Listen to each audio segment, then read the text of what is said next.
I read issue 4 of DC Challenge. Can you solve it before we do? At this point, I don't want to. 4 issues in and it has been nothing but aggravating.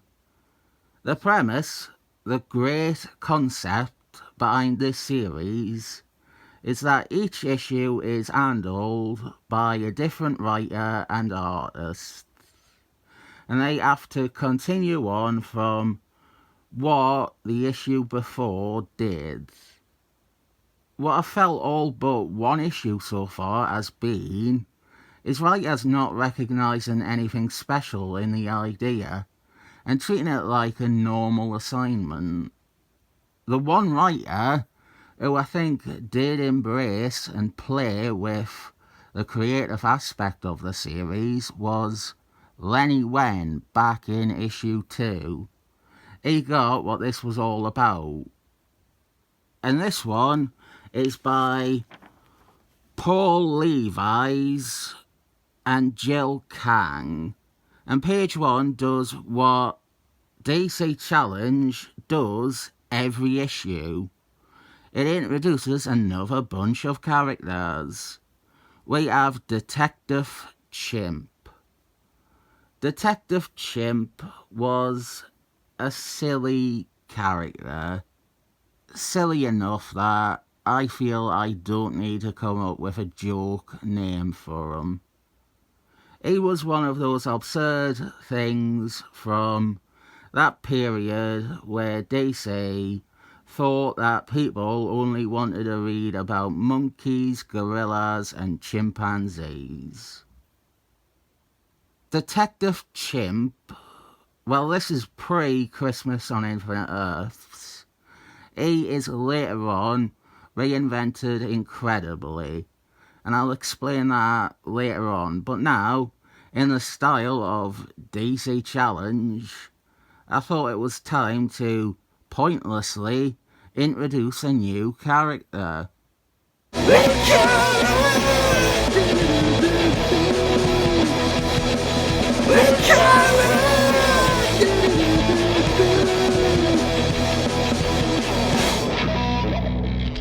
It's my newest creation, Linkara the Turtle.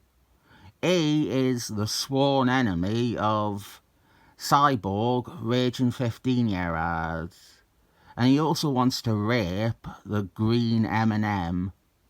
Now, Linkara the Turtle, I thought it was worth bringing him into the show, since he offers the complete extreme opposite of opinion to Cyborg.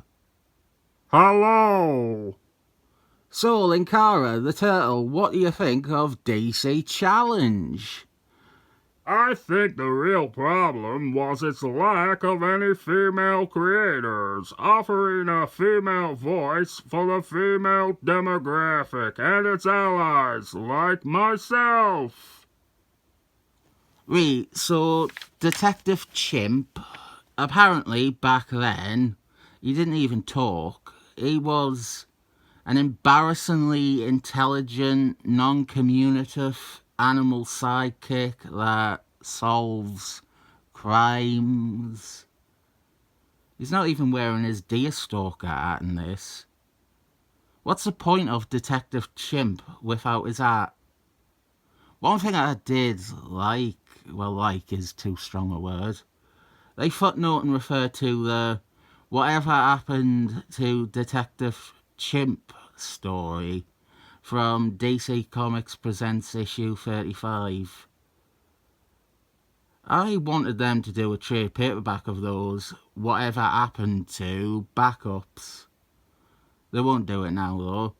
They'd only ever do the complete DC Comics Presents Ultimate Collection Omnibus Volume 1. There were Justice Society of Superheroes ones and Stir-Fry Squadron ones. They had stories in those whatever happened to backups. I really only want them ones. I'm sure the Robot Man one is still canon even. that remains Robot Man's fate.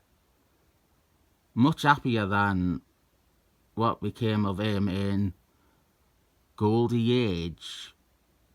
Final part of that next week. I wonder what Linkara the Turtle thinks of it. I know he hates Nazis and he hates Hitler, but he might also look at porn of little Lulu as a Nazi dominatrix or something. One of the parts of this train wreck is this plot with Acroman. All the bits in DC Challenge are just random intervals that might get smashed together in the next issue. We have aliens invading Earth, and everything in parts 2 and 3 with Acroman didn't matter because it was all a long-winded scheme to kidnap Martian Mind Fucker. I find this so maddening because most of what we've had is people not embracing the spirit of the series at all. Lenny Wen, he had that wonderful bit in issue 2. It was a random interlude with Acroman alone in a desert. He was lost in the middle of the desert. He was dying from dehydration. Lenny Wen, he came up with this non sequitur that was intriguing and enticing to a reader. We were left wondering, how is Acroman going to survive this? And it's something Lenny Wen put down, knowing that the next writer would have to think of a way out of it. Then the next writer just went, oh, there was a lake right next to him. I will more than likely bring this up every single issue of this series because that is pungently shit. That is refusing to engage with the creativity that should be inherent and welcomed in DC Challenge. And if you wanted more poo delivered to your front door like that, this is technically a guest appearance of Justice League Detritus. Well, they left the rubbish ones at home. They left them in the bin where they belong. We also have a war going on in space. That might be an interesting story to tell, but we're not telling it here. We are using it as a passing bit of scenery to put our cast into. It is a backdrop for Batman, Stephen Hawkman, Girl, Flash Gordon, the Vicodin Prince, and then also Superman. He shows up. Superman, he has been used in this series as a connecting thread, but he just shows up into every subplot or plot line for a page or two. He flies in. You saw him earlier with Detective Chimp, and now he's popping in on the space part. And what happens is all the characters are teleported back to Earth. That's good, isn't it? Rather than continuing on story beats from the last writer, we find some way to undo or reset them. Commandy Challenge, it really did this better, and the problem with that was there were some absolutely offensive creative teams, but then there were ones that, for an issue, you could enjoy and appreciate, seeing how different people were able to draw from Commandy and Commandy's worlds. I think it is a foregone conclusion that I will look at some of that after this maxi series. It is an alien invasion, like a 1988 crossover. I was very disappointed to see Detective Chimp wasn't anything like the Detective Chimp I was familiar with. I don't think I had read anything with him in from before they revamped them, and I hoped he was always this surprisingly great character. I'd never read that Whatever Happened to Detective Chimp backup story. I don't have that issue of DC Comics Presents. Detective Chimp is in this a lot. I am sure he will be as relevant to the upcoming issues as Banana Beast, Wonder Woman, Umbongorilla, Josh Brolin, The Rizzler, and Mongoloid are to this one. We're still putting up with Ricky Olsen, and boy, gee whiz, we have another odd DC Anthology character being added to the DC Challenge cast. Expanding on any story element is asking too much, but expanding on a cast that has already clearly dropped off of its stars, that is the way forward.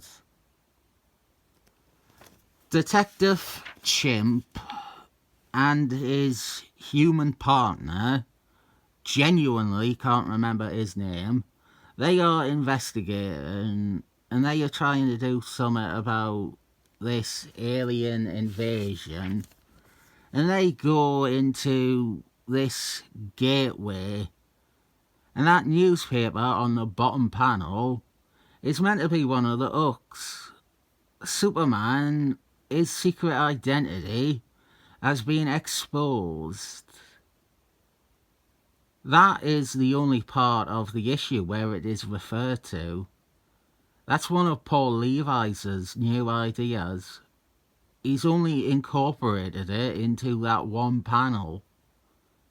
I think there is an amazing chance that the next writer won't even have noticed it. I don't like being overly negative. I think this series is deserving of it for how it squanders and even ignores the fundamental idea of creative solutions. But I will try to find something to praise, and I think Jill Kang's art on this page is good, and it shows him adopting some influence and style from, let's say, another artist, a popular artist at the time. I don't want to say Simon Waltonson because it sounds like I am accusing Jill Kang of ripping him off, but the praise is meant to be that Jill Kang was both adaptive and capable of a myriad of storytelling styles. Detective Chimp. Oh, this will be a Simon Waltonson cover too. He was remixed in the Day of Vegans crossover. He could talk for starters, but now he was the sort of character I want Harvey the Duck to be.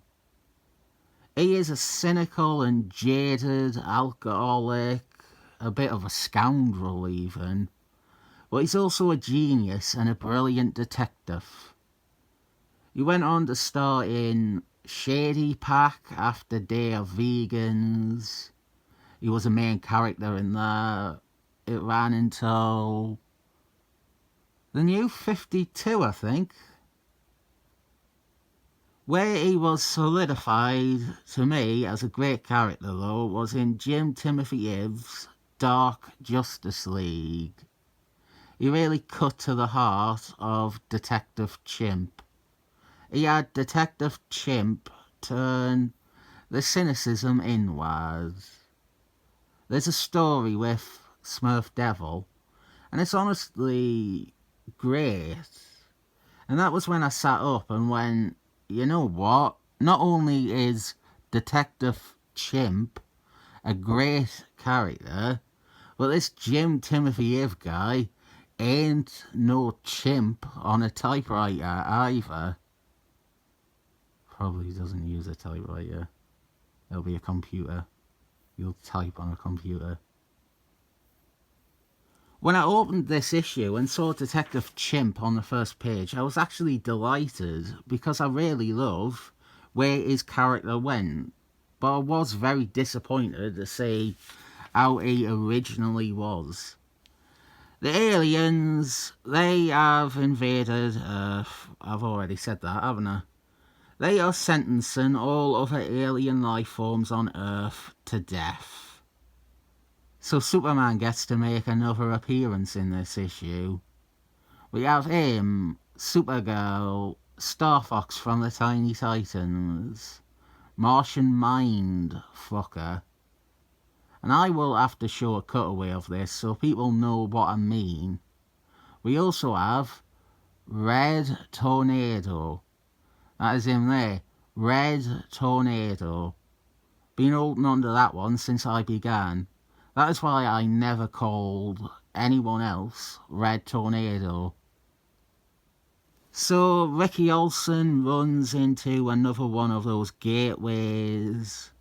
And basically, Detective Chimp and his human, and then Ricky Olsen and his human, they all end up in this other dimension. They encounter one of the aliens, and our bombshell ending is a meta gag with Paul Levi's writing a memo. But also before that, it turns out Dead Boy was inside Detective Chimp. No idea for how long. Possibly the whole issue. Next one is Mike Wabar and David Giblets. I don't have many hopes for that either.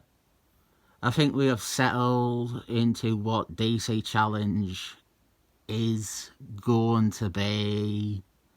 Meandering rambles, trying to avoid tackling the real objective of the series, creativity. It all has felt like they have gone up to a writer and the writer's gone, yeah, sure, I'll do it. There's no one where it's felt like they have gone, hey, we're doing this DC Challenge thing and you would be perfect for it. It's just a stable of writers who, while they have done good works, it's just the professional DC writers who were in the office that day. People who will get the job done, not people who will really observe or think about what DC Challenge is or could be. That's why I only will give it 7 thumbs up.